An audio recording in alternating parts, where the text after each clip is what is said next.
พ่อเอาซื้อยุบซื้อยาเด้อพายแม่ไปซื้อยุบซื้อยากินนะเอาลูกขอบใจไหมลูกไปมีทั้งสินค้าไทย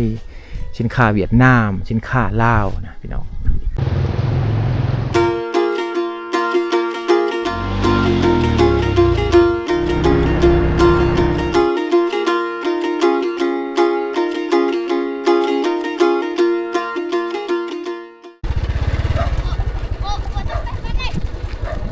ไปใส่เก็บบักมี่โอ้อยู่ไซ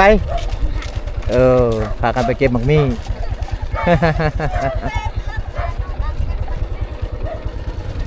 เด็กหน่อยในเขตชนบทลาวห้องกับสิประมาณนี่แหละพี่น้องเลยเนาะ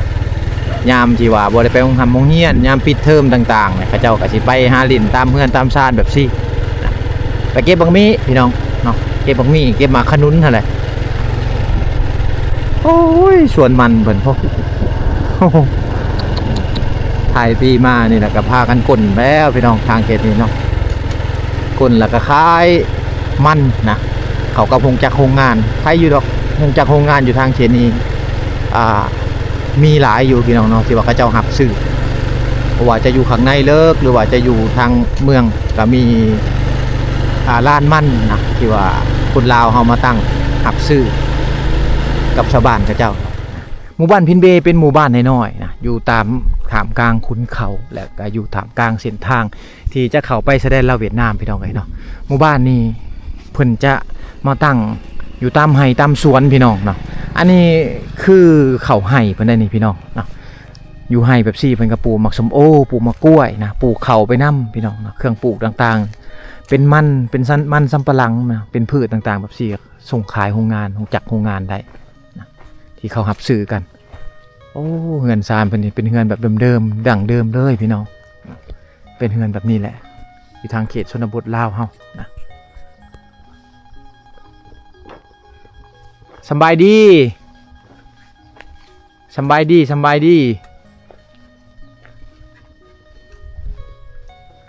โอ้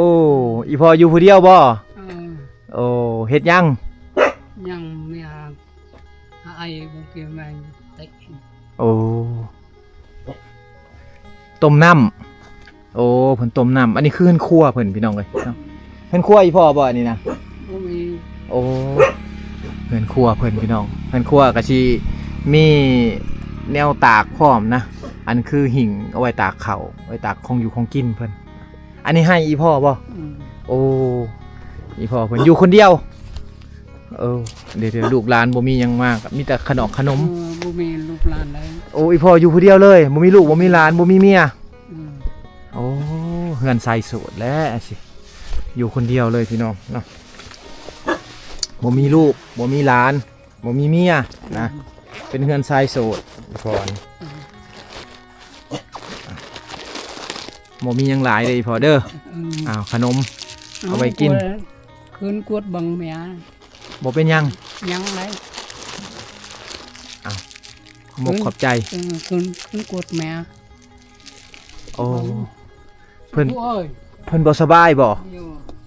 เพิ่นคิดว่าบ่หนวดเป็นแพทย์ได้นี่ไม่ยอดโอ้อีแม่บ่สบายบ่ตายได้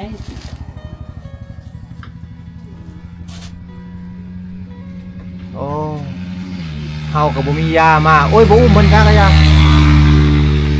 ได้เลยพ่ออีแม่เพิ่นอีพ่ออีแม่เพิ่นอยู่2คนนะบ่มีลูกบ่มีหลานบ่นะ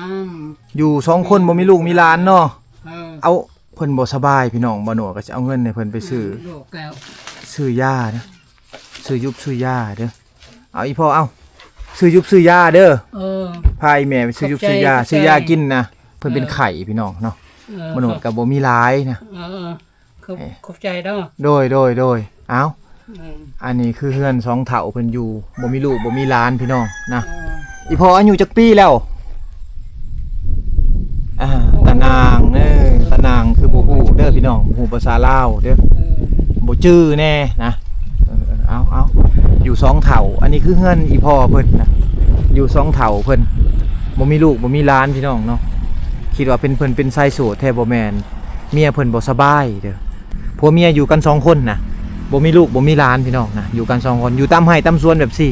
อันนี้คือไร่คือสวนอีพ่ออีแม่เพิ่นนะเป็นไร่ปลูกข้าวแล้วก็ปลูกพืชไปพร้อมพี่น้องนะอันนี้คือหมามังกรพี่น้องส่วนหลายชาวบ้านเขาจะปลูกเอาไว้กินนะเหลือกินก็เอาไปขายพี่น้องพันธุ์หมามังกรพื้นบ้านบ่ได้ใส่สารเคมีพี่น้องบ่ได้ใส่ปุ๋ยเคมีต่างๆนะใส่แต่ปุ๋ยคอกในการปลูกพืชอยู่ทางเขตนี้ทางหลังบ้านก็สิเป็นไร่เป็นสวนพี่น้องเป็นขุนเขาเนาะ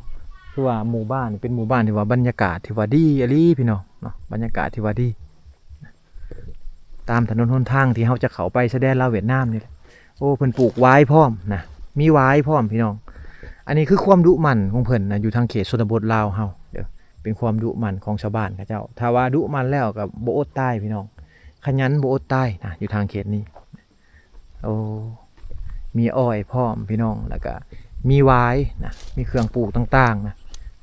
พอได้จุนเจือครอบครัวพี่น้องนะอันนี้ก็สิเป็นส่วนของเพื่อนบ้านแน่คนไก่กันแน่นะก็สิเป็นสวนอีพ่อแน่เด้ออันนี้สวนอีพ่อบ่โอ้พ่อไม่หาไหนโอ้บ่ให้อีพ่อยากเด้อเอาลูกไปก่อนเด้ออีพ่อเด้อโดยโอ้เห็นยังตัดอ้อยให้โอ้เพิ่นสิตัดอ้อยให้บ่โนดพี่น้อง บ่มีของฝากของต้อนเพิ่นกะอันนี้คือสวนอีพ่อหมดเลยบ่โอ้เฮ็ดผู้เดียวสวนบ้าของกวางพี่น้อง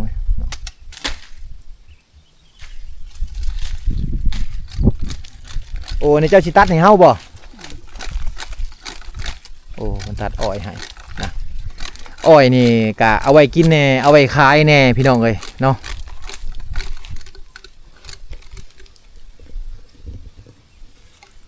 โอ้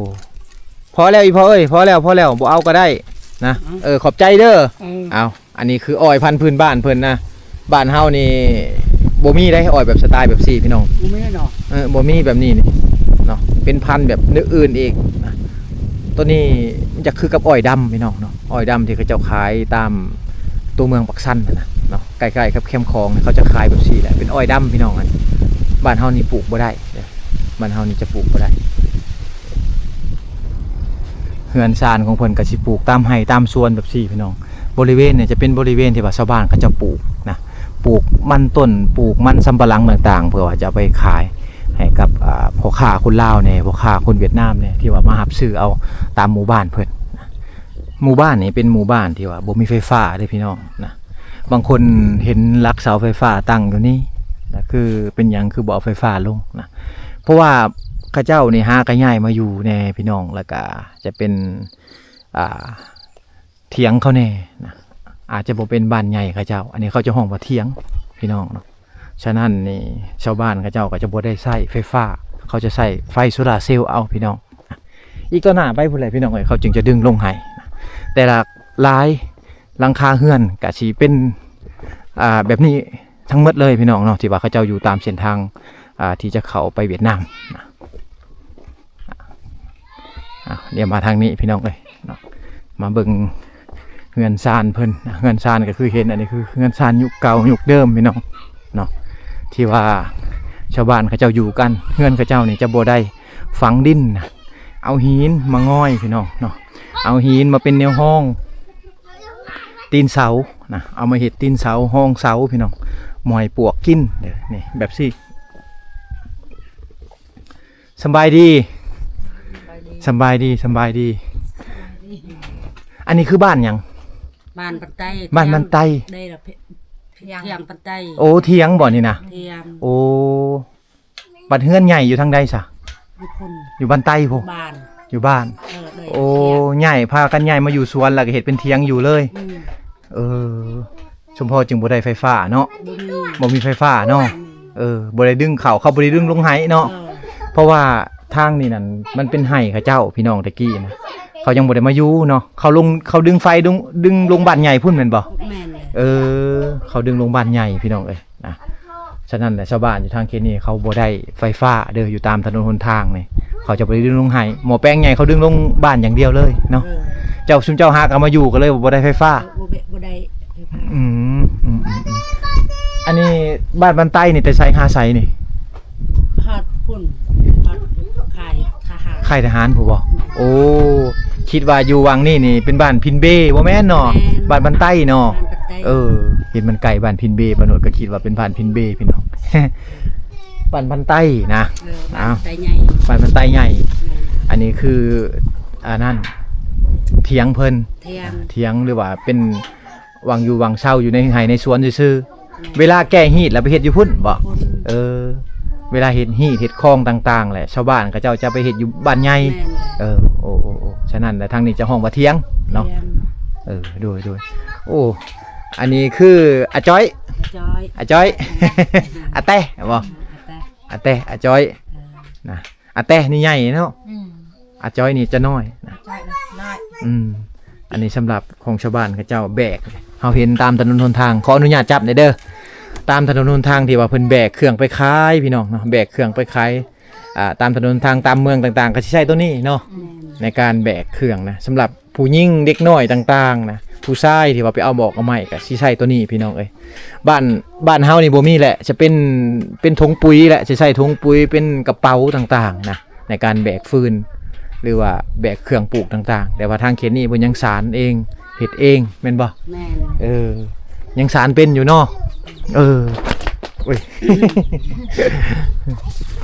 อันนี้คือลูกๆหลานๆบ่ได้ไปโรงเรียนกับพากันเล่นอยู่นะอยู่หน้าบ้านแบบซี่พี่น้องเอ้ยเนาะ แก้วบ่กินแก้วมาแก้วย ายขนมน้องๆเพิ่นก่อนแก้วมาลูกมาอันนี้ซื้อยัง ซื้อกวนด้วนบ่อายุจักปีแล้วเพิ่นนี่10 ปีแล้วบ่เอาลูกขอบใจไหมลูกไปมาทีละคนมาให้ผู้ละ2อันพี่น้องมาแม่สิชื่อยังเจ้าชื่ออื่นขอบใจไอ้ละไอ้บอยเธอมาชื่อยังอันนี้เบนลูกขอบใจตรงกี้กี่จับคนนี้ชื่อยังคนนี้ชื่อโนดเนาะขอบใจลูกขอบใจจับอันนี้มีแต่ขอบใจก็พอแล้วอันนี้ยังน้อยขอบใจลูกมาผู้นั้นมาขอบใจลูกเยี่ยม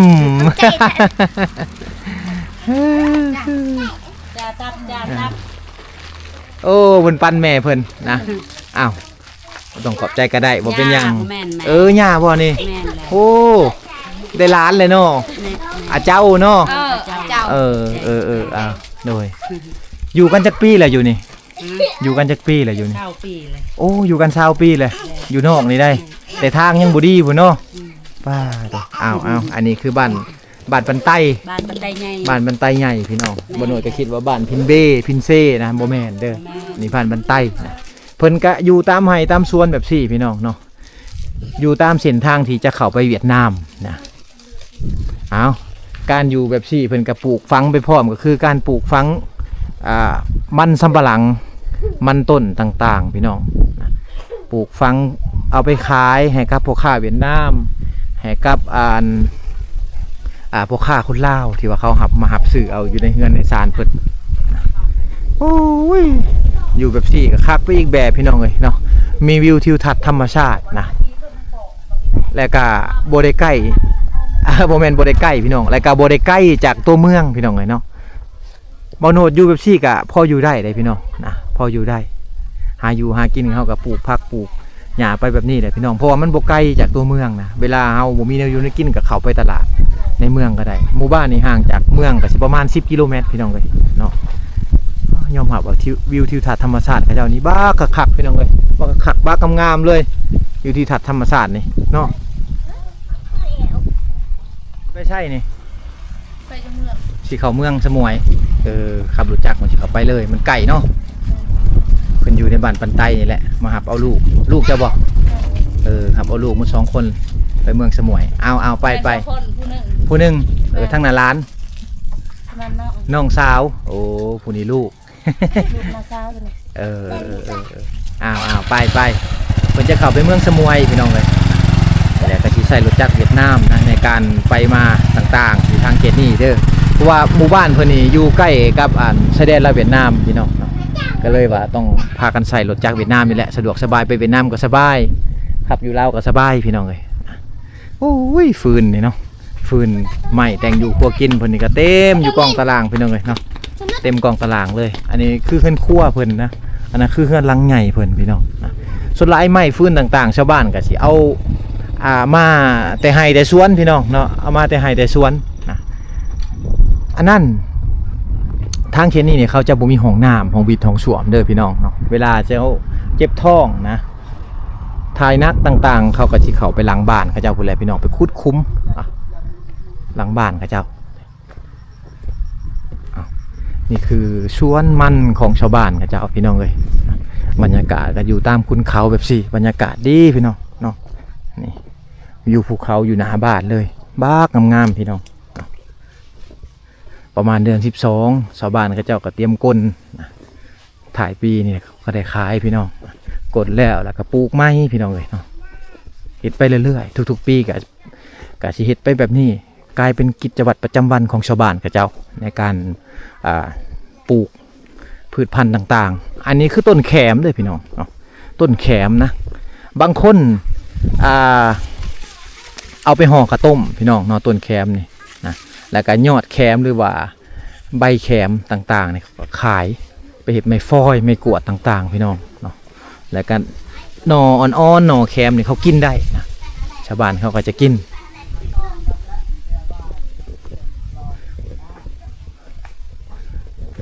โอ้ยเพิ่นอยู่ตามไร่ตามสวนสบายดี สบายดี โอ้กำลังเห็ดพี่เลยพอ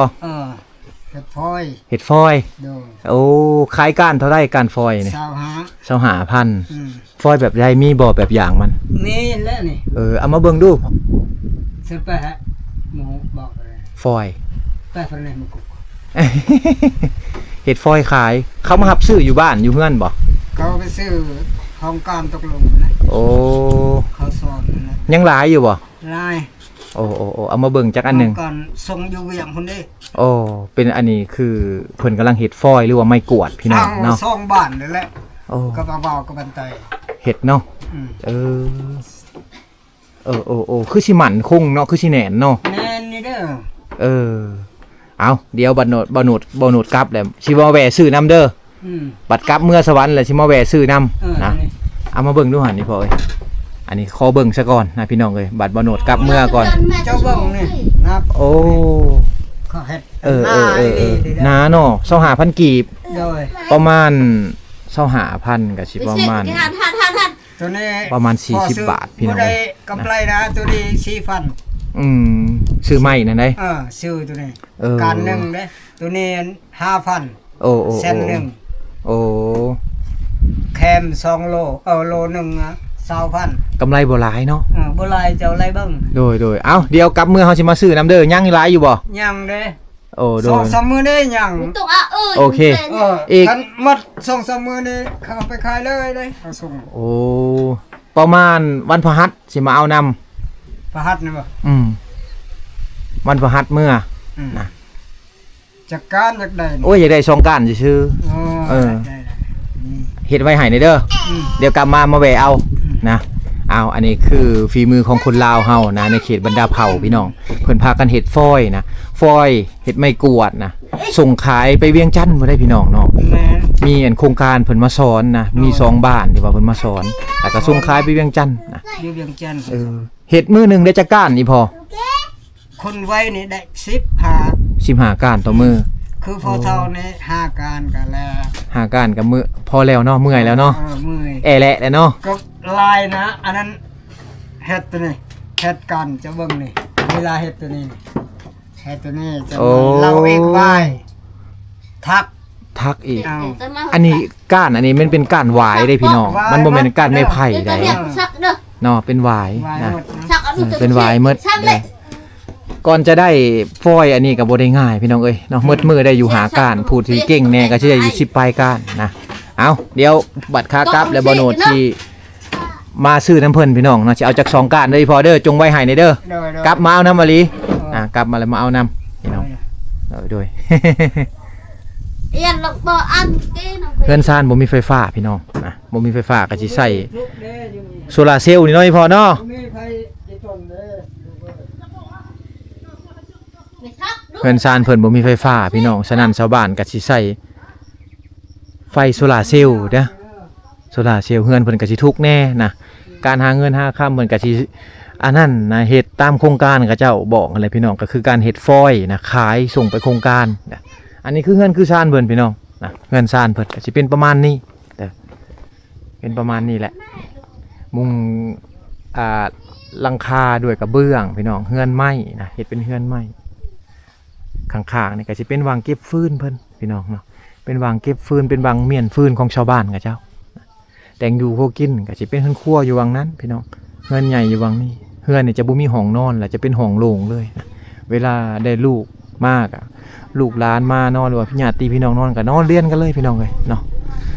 เฮือนหลังน้อยๆแบบซี่นี่อยู่กันหลายคนเติบนะ6 คน7 คนบ่ได้พี่น้องเฮือนหลังน้อยๆแบบนี้นี่ที่ว่าเขาอยู่ร่วมกันเนาะบรรยากาศเฮือนซานอยู่ท่ามกลางคุณเขาพี่น้องเลยเนาะโอ้หลังบ้านก็จะเป็นคุณเขาทั้งเมิดเลยนะหลังบ้านนี่เนาะอันนี้ก็จะเป็นห้านค้าขายเครื่องพี่น้ำโอ้ถึงว่าจะอยู่ข้างในแบบซี่พี่น้องเนาะก็สิมีห้านค้าขายเครื่องนะอยู่ทางเขตนี่ก็สิเป็นเขตที่ว่าเพิ่นเขตห้านค้าไปนำพี่น้องเนาะอันนี้คือห้านค้าในเขตชนบทลาวเฮาเป็นห้านค้าน้อยๆนะที่ชาวบ้านเขาเจ้าสร้างขึ้นมาเองพี่น้องขายตามชุมชนแบบนี้พี่น้องเนาะมินิมาร์เก็ต มินิมาร์เก็ตน้อยๆนะมีทั้งสินค้าไทยสินค้าเวียดนามสินค้าลาวนะพี่น้องอันนี้คือน้ำมันเลยพี่น้องน้ำมันใส่มอเตอร์ไซค์เด้อน้ำมันใส่มอเตอร์ไซค์จะเป็นสีนี้อันนี้เอามาแต่เวียดนามพี่น้องลิตรหนึ่งจะขายอยู่ประมาณ50 บาทพี่น้องประมาณ50 บาทป้าเฮือนซานเพิ่นผู้อยู่ท่ามกลางคุณเขาพี่น้องกันเนาะเฮือนซานนี่อยู่ท่ามกลางคุณเขาบรรยากาศบ้ากดีๆเลยเขาลูกนี่เป็นสายภูหลวงที่ว่าขันระหว่างลาวกับเวียดนามนะเฮามาในช่วงนี้ก็เห็นเป็นช่วง ถ้าว่าเฮามาในช่วงนี้ก็สิเห็นทะเลหมอกแหละพี่น้องตามหัวภูตามสันภูต่างๆเนาะสบายดีสบายดีโอ้เพิ่นนี่ก็เฮ็ดฟอยขายคือกันเนาะโอ้แคมได้พี่น้องอันนี้แคมนะคนบ้านเฮาจะห้องว่าแคมทั้งนี้เพิ่นห้องได้อ้ายอันนี้แคมคือกันเนาะเพิ่นเฮ็ดฟอยนะเพิ่นได้ปลูกไว้แน่เก็บไว้แน่เนาะเอาไว้เฮ็ดฟอยขายฟอยแบบของชนเผ่าพี่น้องนะทางเขตนี่เขาจะเฮ็ดกันหลายโครงการจะมาช่วยเหลือ